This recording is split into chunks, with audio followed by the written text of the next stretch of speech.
If you're learning piano because you would like to perform one day, here's the game plan I would use to help get you on your way. Step one is to visualize. Try to visualize in as much detail as possible where you would like to see yourself performing one day.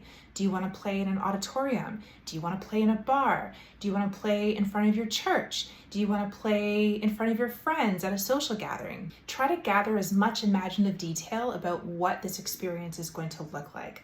Along with that, choose the style or genre of music that would be most appropriate for these settings. Step two is to find entry-level songs in the style or genre that you're hoping to play one day. There are an infinite number of beginner arrangements available in any style you could possibly imagine, either through your local music store, or if you look online, there are so many indie arrangers who love to create their own arrangements of lesser known songs. So take a look. You do not need to start with a beginner lesson book when you're first learning piano. All you need is to find music that's going to be accessible to you as a learner.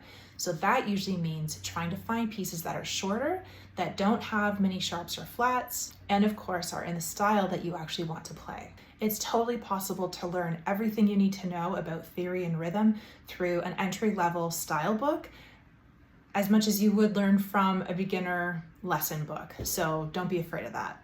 Step three is to work on your memorization skills.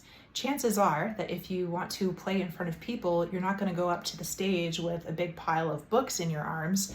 You want to have your songs memorized.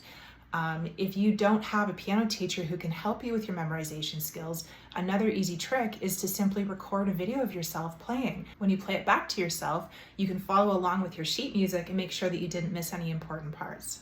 Step four is to find small, contained opportunities to perform. What I mean by small and contained is that these are performance opportunities where you only need to play one song as part of your performance. We are not creating an entire set list here. We are practicing your performance skills, not completing them. So if you dreamt of playing a show at a bar, maybe you would sign up for open mic night. Or if you dreamt of playing in an auditorium in front of people, maybe you'd sign up for a talent show. Whatever your dream is, the point is to try to find some small, easy wins that help build your experience, your motivation, and your confidence. Go get 'em!